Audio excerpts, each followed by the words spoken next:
From 2002 to 2006, I served with the United States Marine Corps, 1st Battalion, 7th Marines, Alpha Company, 3rd Platoon, 1st Squad, 3rd Fire Team, Squad Automatic Machine Gunner.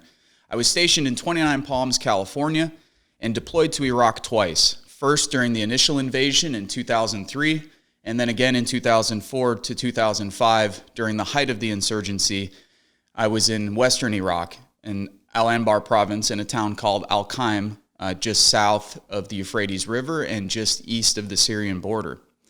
Before all of that, probably like many of you, I grew up in a small town in the Midwest in the United States. Didn't really know what I wanted to do after high school. The planes hit the Twin Towers and the Pentagon when I was a senior, and we watched those horrific events unfold on TV. And a lot of us didn't really know what to make of it at the time. We were 17, 18 years old. Some of us were hyper-patriotic and wanted to join to get revenge for the attack on our country. Other people just wanted to get the hell out of their small town. I was part of the latter group. I wasn't particularly patriotic when I joined following 9/11. I joined the United States Marine Corps because I didn't have anything else going on in my life. I screwed around in high school, played sports, smoked pot, didn't really give a shit about academics. And as a result, I was 18 and confused, like a lot of 18-year-old kids. I wanted to do something that was bigger than myself. I wanted to join an organization or a movement or a cause that was sacrificing and doing something greater, something that was exciting, something that was stimulating, something that was challenging. And what fits the bill better than that than the United States military? I mean, we've all seen the movies, we've all played the video games. We have relatives and friends who've joined, and some of them share, wonderful, glorious stories about their time in the service, and we never really hear about the other side of that military service. I quickly found out about the other side of that military service once I got to Iraq. And once I realized that when we were in Iraq, we were not welcomed as liberators or bringers of democracy. We were viewed as an occupying military force, a foreign occupying military force, and that's what we were. And through that process of seeing how the Iraqi people reacted to us, seeing my fellow Marines take it upon themselves to shoot at innocent civilians, to torture prisoners, to mutilate dead bodies, these were things that were completely contrary to the kinds of ethos and values that we supposedly upheld in the United States Marine Corps. This was completely contrary to what I was hearing on the news about going overseas and fighting for democracy and freedom. In fact, what we were fighting for, as the second highest decorated Marine in the history of the Marine Corps, General Smedley Butler, once said, we were fighting for capitalist interests. We were fighting for geopolitical interests. We were fighting for weapons contractors in the military-industrial complex. And the war in Iraq wasn't the first time this happened.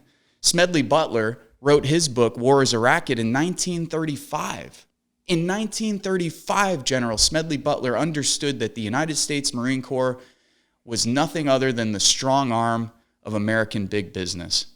And I don't think on this Veterans Day that most of the people who are flying their flags and thanking veterans, doing so from a good place in their heart, they want to thank those who supposedly signed their name on a dotted line, giving away their life and freedom in the pursuit of protecting our liberties. But unfortunately, that's not the case.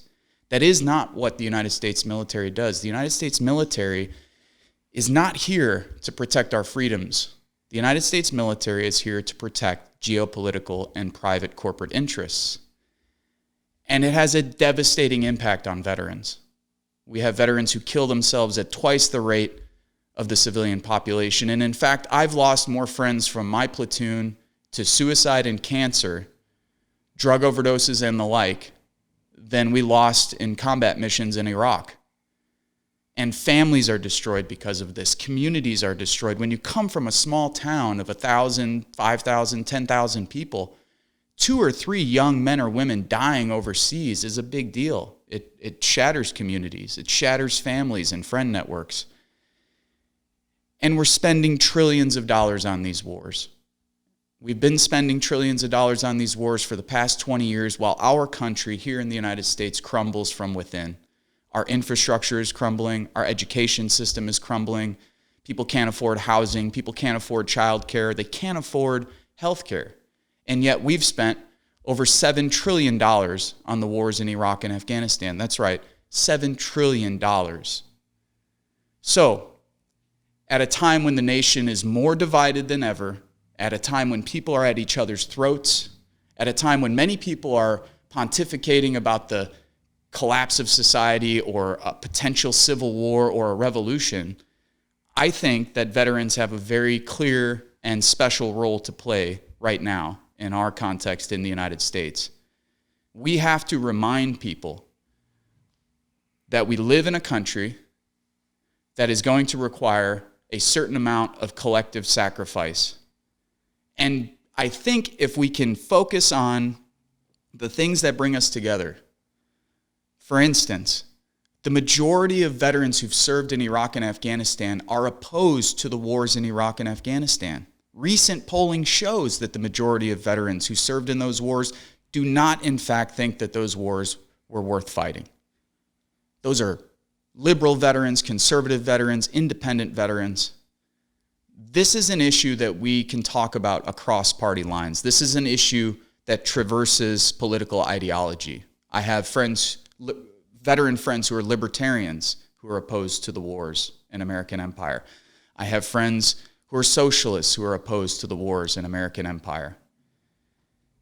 I think this is an issue we should work together on. I think this is an issue that all of us, regardless of our political identity or affiliation, should think very deeply about this Veterans Day.